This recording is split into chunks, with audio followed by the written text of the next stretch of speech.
Okay, so we're going to be using these. This is what I have in the classroom. And for those of you at home, obviously the oil pastels are not required, but if you happen to have them at home, then this will kind of give you a guide on how to use them. Okay, what I want to show you first is our color wheel. So our red, yellow, and blue are called our primary colors, meaning that you can't use other colors to mix them. But these three colors make every other color you can possibly think of. So another cool thing is if you take blue and red, you're going to get, and you mix these two together, you're going to get your purple. If you take red and yellow, you'll get your orange. And if you take yellow and blue and mix them, you'll get your green. So the orange, the green, and the purple are called your secondary colors, meaning that it takes two primary colors to make those colors. And, you can continue to divide it. So if you take orange and red and mix them together, you're going to get like a red orange. And if you take an orange and a yellow, you'll get a yellow orange. And you can break it down further than that. But I just kind of wanted to give you the rundown. So usually when you're shading or you're trying to darken two different colors, the best is to use whatever its complementary color is. That means the color that is opposite of it on the wheel. So if I'm trying to shade in an apple and I'm working on a drawing of an apple and I've got it mostly red, but I want to kind of put in some shadow areas, you can use in combination with your black, you can also use a green, which is red's complementary color. And that's going to give it a darker tone, but still keep it true to the original color and act as a really nice shadow effect. So we'll get into more of this in just a little bit, but I wanted to go ahead and start with that so you are familiar with the color wheel and where everything sits. Okay, so what we're going to do first is talk about different methods of blending. So first I'm going to kind of show you how to blend with your finger. And we're going to do kind of an ombre effect where it's going to go from red to orange to our yellow. So when you're drawing with not colored pencils, oil pastels, you want to keep a consistent pressure, meaning that you don't want to draw light pressure somewhere and darker pressure otherwhere. That's going to create something that's very uneven. So be consistent in what you do. If you're trying to create like a really smooth, very opaque, rich color effect, you want to make sure that you're not leaving any white gaps in your application of the oil pastel. Okay, and then another thing is when you start to add that second color, notice how I'm going back over the red a little bit. You don't want to completely keep your colors separate. You want to let them overlap just a tad. So you see I kind of went back in with my red and overlap that with my orange. And I'm going to do the same thing with my yellow. So I'm going to start down here first since yellow is pretty light. And then as I go up, I'm going to go on top of where our orange is. And what helps to really blend it and make it seamless is go in little circles. Go in little circles with both of those colors right where that seam is. Then you can lightly use your fingers to blend those two together. But a buildup of color is important to get a smooth transition. So every time you use your fingers, your oils in your hands are going to wipe off some of that color. So you really don't want to press too hard, but just enough to kind of push around the color on your paper.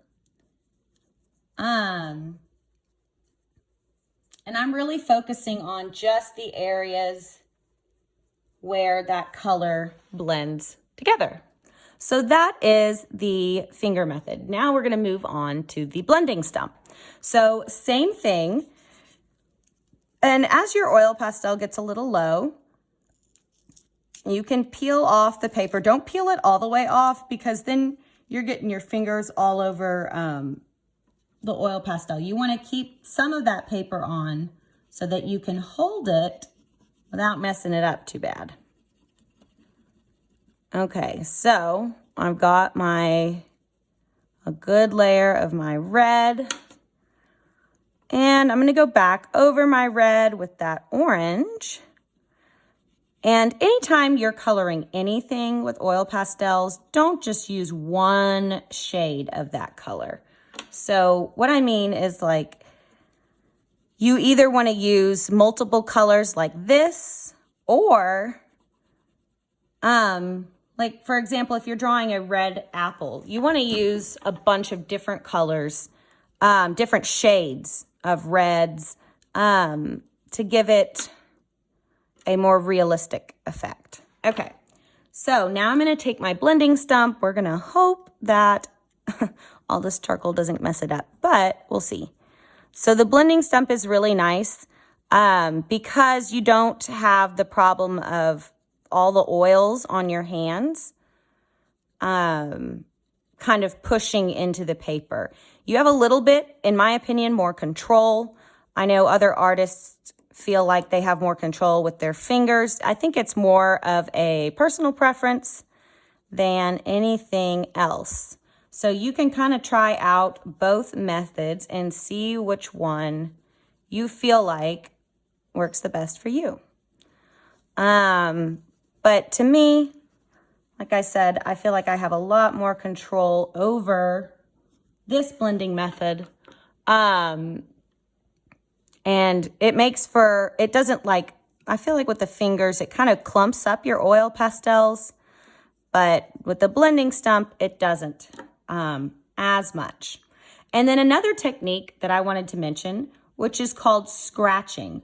So once you get like a healthy amount of oil pastels onto your paper, you can go back with something that is relatively sharp, which you could probably use a blending stump, like the tip of a blending stump, or just a sharp tool of some kind to kind of scratch into your design and reveal what is behind it. Especially if you're doing like a landscape or you're trying to draw like an expansive area and you're trying to add in detail or some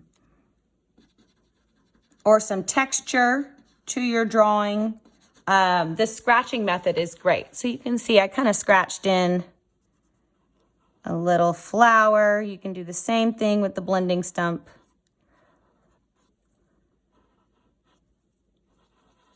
And it ends up looking pretty cool. It kind of like lifts up whatever oil pastel was down.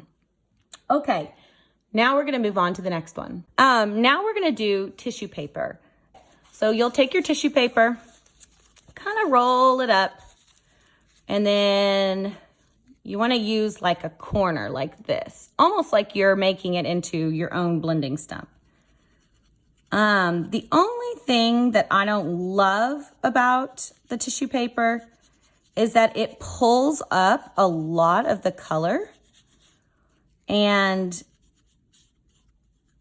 I really like for my colors to stay really rich, and I really like the texture that the oil pastels give. And when you use tissue paper, it kind of pulls up a lot of that color. It makes the layer a lot more thin, but it still does the trick. And I think a lot of people that use this method go back and layer over it. Now this last one that I really like as far as blending methods is the use of linseed oil. And linseed oil, this is it. There's all different brands. This is just the one that I happen to find at the store. And it lasts you forever. I've had this bottle, I think, since I was in college. which is really, really nice. It goes a long way and it can be used for a multitude of different mediums. But we're gonna try this out. And basically what you do is you can use this to kind of almost paint with your oil pastels, and it ends up creating a really cool effect. So I'm just gonna kind of dip it a little bit into the linseed oil and wipe it off on the edge so that it's not too heavy, but that it's pretty soaked into my bristles of the brush. And then what I'm gonna do is just start to get an even application over it. And you'll notice that it kind of starts to pick up your color.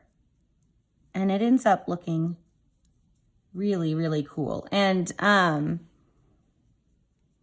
you can tell that obviously, like, I probably didn't put enough down. Sometimes you don't want to use too much linseed oil because then it really soaks the paper and you can risk tearing it, which would be really, really sad. So you can kind of see at the beginning here where it's really soaking into my paper. I used a little too much right off the bat, but down here it looks a lot better because most of it wiped off my brush beforehand. And then you can kind of go back and add a little bit more over it. And then lightly use the very tip of the brush to just lightly, you know, push it across the paper. This is great for skies and galaxies and things like that where you have a lot of ground to cover, right? So pretty cool technique. The only issue is that linseed oil is kind of strong in the smell. It's not a bad smell, but I guess it's a good thing we're in the middle of a pandemic because with your mask on, you probably won't smell it all that much. Our next thing that we're going to talk about is adding texture with oil pastels. So this side is going to be our stippling method, and this side is going to be the scumbling method. So let's do the scumbling first. And really, it's super, super random. So I'm going in this motion with my hand, but I'm really only like sporadically letting my hand touch the paper when I'm doing it. Like sometimes I'm like picking it up. It's not consistently on the paper like this. I'm occasionally touching down onto the paper, so it creates kind of like a cloud effect.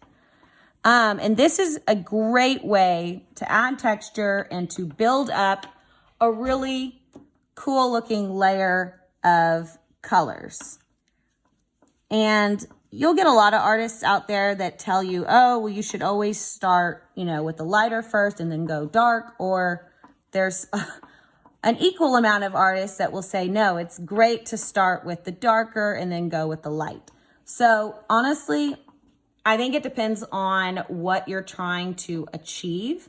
I think the application of adding your light into your dark with oil pastels gives it a softer look, and adding the light color first and then the dark on top gives it a more intense look.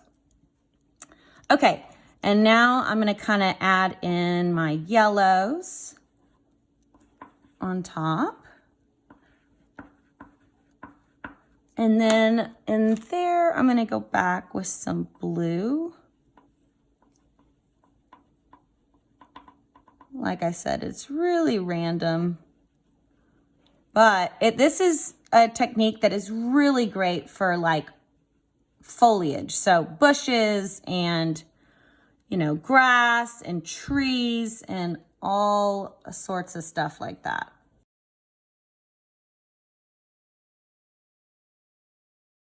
Notice how with each color, I'm not fully covering the page.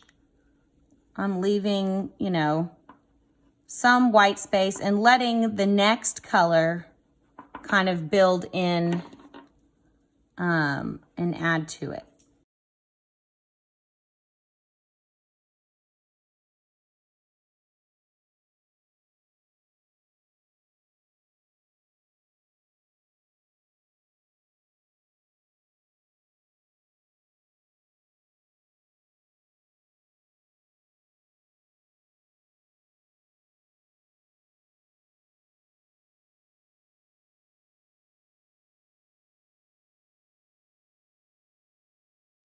Okay, now I'm going to show you stippling. So stippling is basically a lot of dots. Now, I don't use this a whole lot. I only do it, like I said, for like if I'm doing a landscape of some kind where I need a lot of that texture, especially for like grass that's really, really far away, or any trees and things that are further away in the distance. This adds a great effect. So basically, you want to create a lot of little dots, and especially at the beginning, whatever that color you start with,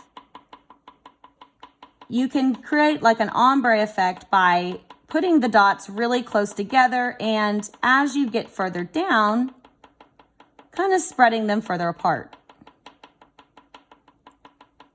Or spacing them further apart.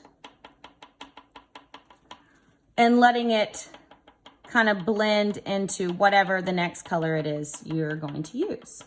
So from there, I'm going to go back with my lighter one.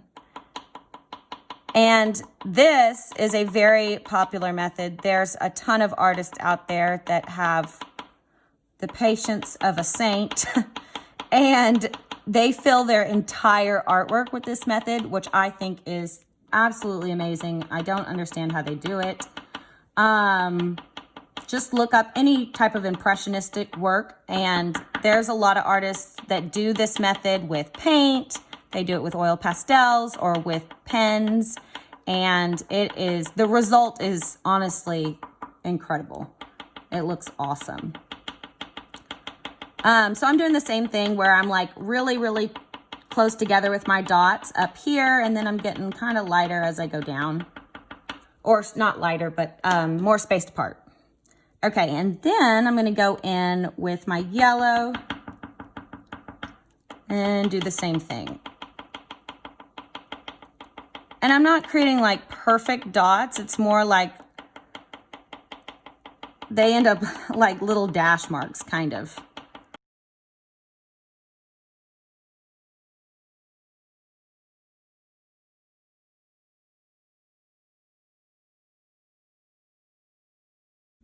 Okay, so we talked about this earlier, but darkening a color, you always want to do it with the color's complementary color. And remember, if you're looking at a color wheel, a color's complementary color is the one that sits opposite of it on the wheel. So if I'm trying to shade in a red area and I want to add a darker shadowy area, I'm going to pull my green as well as my black. So let's say we've got, this circle shape here. And I'm kind of lightly getting that color in. And like I think I said this earlier, but always use more than one color, especially when you're trying to add or draw an object of some kind. It looks so much better and more realistic the more different kinds of colors you use. And it adds just a lot more dimension. So let's say I'm trying to shade this little guy. And this is obviously where like the light is hitting. So it's a little bit lighter here, but then it's going to get a little bit darker down there. So what I'm going to do is actually go in with my green. And the green is great. It's a little, to me, better, or your complementary color is great because it's better to me than black. It still stays true to that red tone without darkening it a whole lot. It's, to me, more realistic to shade with a color's complementary color and leave using like the pure black to like the absolute darkest areas. So like if this is my shadow on the table,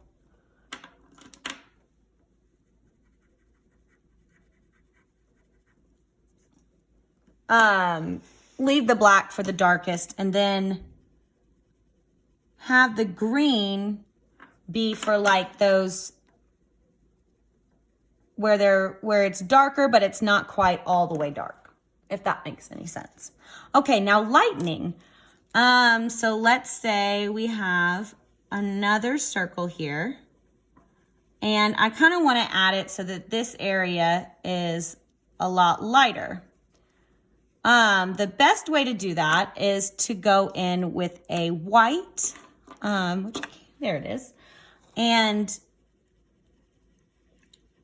slowly, like, add a very light layer of your darker color, and then go back and blend it with your white. And that's going to give you a beautiful light effect. And if you want to make it like an ombre effect where it's like fading into the light, you can go back with that darker color and have it just kind of with the pressure of your hand be dark, and then get lighter as you go towards the spot where you want it to be the lightest. And it will give you a nice fade. Okay, now overlapping colors. So I drew a little pumpkin here. Actually, it was supposed to be an apple at first, but then I kind of screwed it up, so I made it a pumpkin.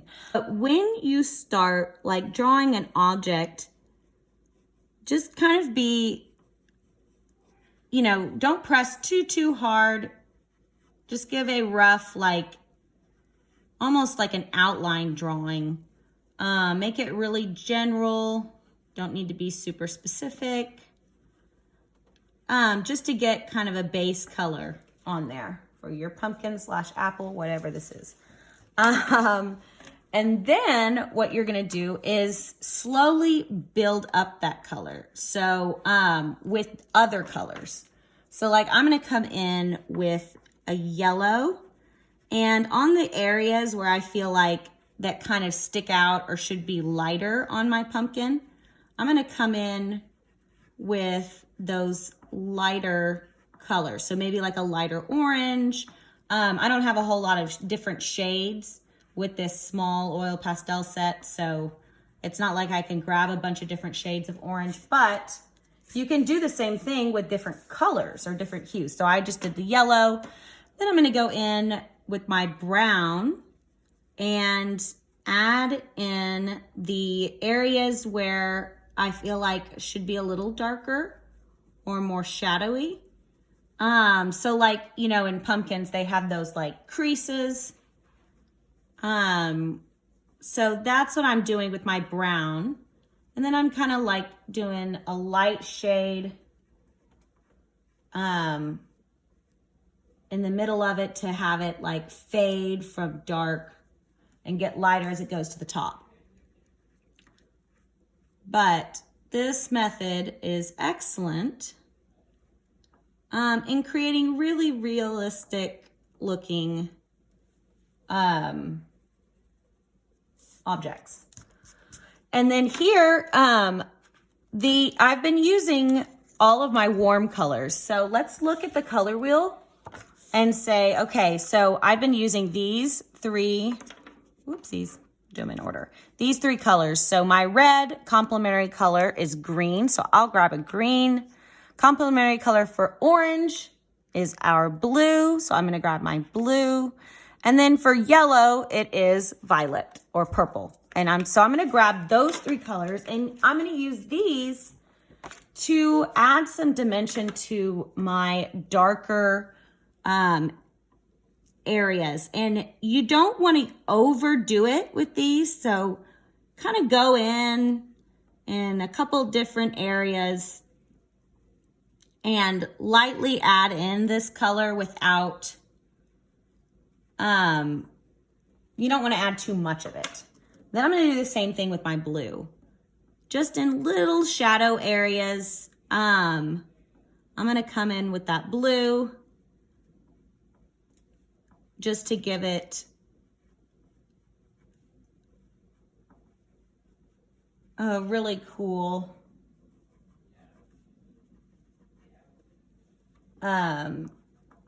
very dynamic color effect. And there's a little stem. Again, the black the straight black should be saved for the darkest of the darks. And you really don't want to overdo it with the black. And then the violet, I'm going to kind of use in the inside here to really add in some different and cool looking colors. So you can see here how I used all different colors. I used in that you wouldn't think of when you think of coloring an orange, right? You think of, or coloring a pumpkin, you think, okay, I just need orange, right? Well, in this one, we used orange, where did it go? Red, yellow, blue, purple, brown, green, and black. All of these colors. I mean, that's almost everything in my packet of oil pastels. So a lot of different colors can go into something. And the more colors that you use, the more interesting your drawing is going to become. And you can go back and use blending methods if you want. And I always like to blend in the direction of, you know, the lines that are in the pumpkin itself or whatever object you're drawing. The last thing is talking about, actually second to last thing, is talking about skin tone. So now a lot of you, if you were doing skin tone, are either going to reach for this, or this, right? These are basically your typical go-tos for skin color, but I'm going to show you a different method where we're still using these. But if you think about it, like you look at my skin tone, you can see a lot of other colors other than just these, right? I've got a little bit of this. I have a little bit of this, but my undertone in my skin is a little bit yellowy and a little bit red. And, everybody, believe it or not, is going to have a little bit of a green tint, and that can help you kind of tone down the reds and make it a little bit more mute. And then obviously you can use your white to balance those effects. But these are my go-to colors for skin tone. I always go for my red, my yellow, and my orange, my light green, my like peachy tan color, brown, black, and white. These are the colors that are perfect for skin tone. Occasionally, you can throw in pink, especially for areas like cheeks or around the eyes or the nose or your lips. This is a great tool, but for now, this is good. If you have actually a more tan, if you're going for a more tan skin tone or a darker skin tone, the green is great. But if you have a more like light skin or very pale, you can get rid of the orange and the green and add in like a blue and purple to give a more soft and translucent effect. So I'm going to just show you some different kinds of skin tones. And remember too, skin tones have different values, right? So if you look at my hand now, this part of my hand is really light. And then this area gets kind of a little bit darker and more reddy brown. And then if you look here on the like end of my pinky, that's super brown and really red. And this is a really orange area. But then you can see more greens and blues here. So it shouldn't be one consistent color when you're doing skin tone. I always like to start with a base color like this. And then kind of go in with just the brown, but be very light. And I'm trying to do, I guess we'll try and do my skin tone first. And then I'm going to go in with some yellow. Notice how I'm not really blending anything. I'm being kind of light in my application of these colors.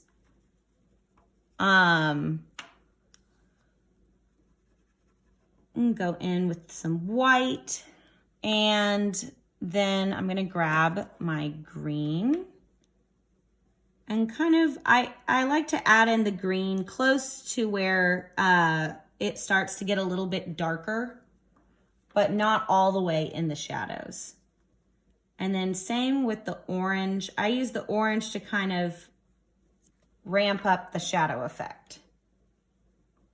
And then your red, use really sparingly. You don't want to use a whole lot of red. It's more just for little tiny details. And I really save the red for last. And then obviously the black is not always needed, but if you want to darken that brown, it's a great tool. So then when you start to kind of blend this in, so I'm going to kind of go in, smooth this out. You don't want to over smooth it because we're using a whole lot of colors here. And if you kind of overdo it, it's going to end up looking like a pile of mud. So be very light. If you'd rather use your fingers, you can do that. But that kind of gives you like your base tone. And then once you do that, you can go back with like your yellow, your brown, and your tan, and your white, and really play around with the level of each color. And then I always like to add in blue to my shadow areas. Because I think it looks really nice, actually. Pay attention too to the objects that are around the people. If you're doing like a kind of scenery area, then skin is going to be reflective of whatever colors are around it. So, for example, all of you have those LED lights in your room. Well, what happens to the color of your skin when you turn those lights on? It's going to change ever so slightly the tone of your skin, because your skin reflects that colored light. And so really it's a lot of like give and take with skin tone. You're kind of going back and forth and back and forth and back and forth with these colors until you build up a good solid area of tones. And like I said, all colors are good for the face or skin. I used every color that is in the oil pastel kit, so to make this skin tone. And you know, for darker skin tones, you're going to want to go in first, instead of with the peach, go in first with your brown, and that is going to be more your base color. So with lighter skin tones, your base color is going to be this. With darker skin tones, your base color is going to be this brown. And then you can kind of go in next with a little bit of that peach color to kind of soften or blend the browns together. And then go in with some orange. And I like to use a lot of violet with darker skin tones. It tends to add a lot more like of a reddish tone. And then for really dark skin tones, you want to add a little bit of black and go back with that oil pastel color, or the brown color. And then that's going to give you an even darker brown. And like I said, it's a back and forth with these colors. So you're going to be kind of adding in, taking away, adding in, blending until you feel like you get it to where you want it to be. But for darker skin tones, purple and red are really good at adding in some cooler tones.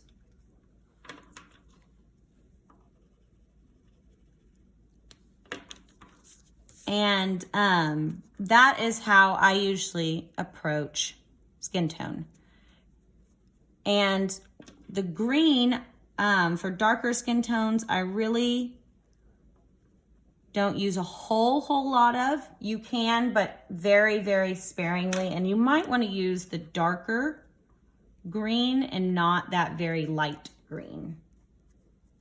But there are skin tones. For really, really light-skinned, your base tone is really going to be this and white and not that brown. And then your brown should just be really selective, kind of how like we did for the black on the darker skin tones. Just a little bit of that brown mixed in with yellows, and then going back with that peach tone and kind of mixing those colors together is going to give you a really lightened skin.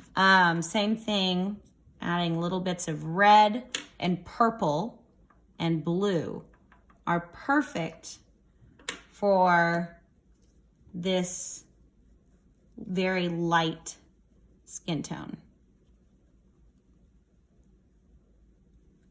to give like a darker, more shadowy effect. And then this brown should really only be used sparingly. And then blue for very translucent light skin. Blue is perfect for shadow tones. So there you have it. Those are the best approaches, in my opinion, to skin tone, and keeping it really realistic looking and very dynamic without just using, you know, one solid color, which is a lot of people's approach. This looks very unplanned and it doesn't have a lot of dimension to it. Whereas mixing it is going to add more interest and more realism. My last thing that I'm going to talk about with you guys is using acrylic as a base for your oil pastel and blocking in. Okay, so I grabbed my acrylic paint and I put it into a little tray. Now I'm going to grab my brush, and from there I'm just going to apply my paint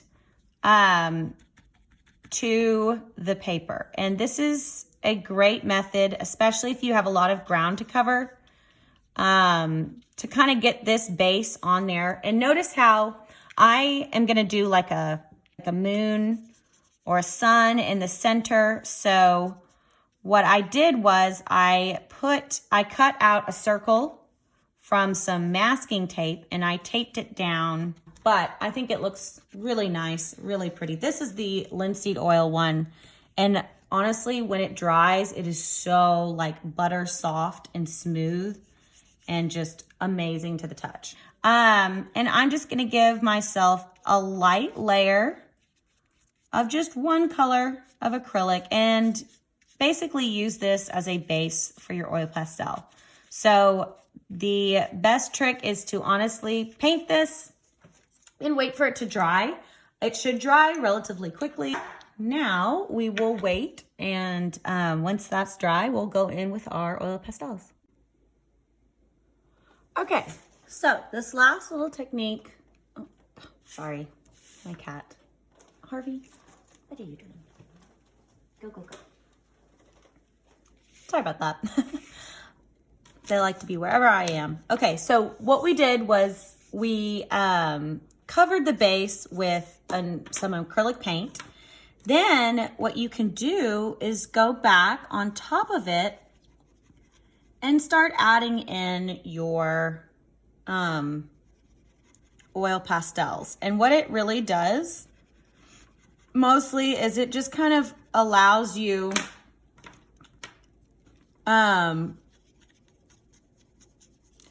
to be a lot more expressive with your lines because you're not worried about filling in all those little areas that you leave white. I guess the white of the paper. You're not worried about filling in every little bit of paper. You're not using as much pastels, and you're able to blend, honestly, a little bit easier. So you can kind of see that here. See, get my blending stump back out.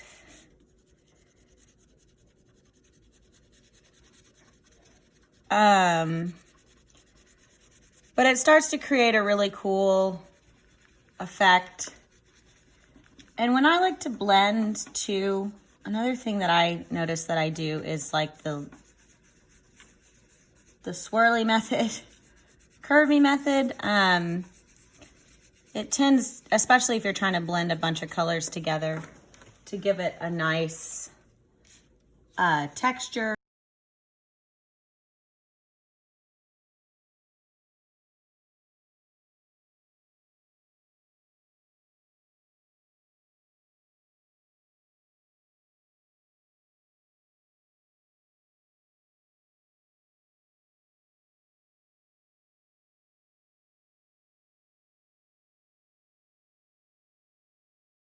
Let's see what happens when we go back and peel up our tape. So this was the acrylic method, but also the blocking in method. So you can see here that perfect circle that is in the center of this. Blocking out leaves beautiful, really clean, crisp lines that is hard to do with oil pastels. And it's great too if you want to save a certain area of your painting or drawing for a different kind of medium and you want to create that nice crisp look.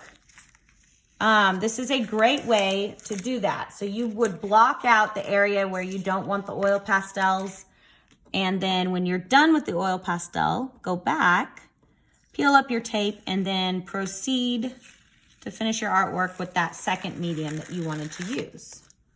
So then it kind of creates really nice clean lines unless you peel up your tape too fast, and then it does that. So you gotta go slow.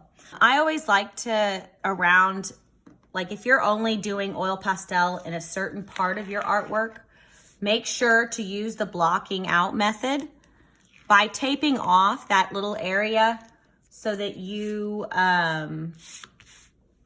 you can keep it, you know, in one area and you're not like smearing it onto a different area.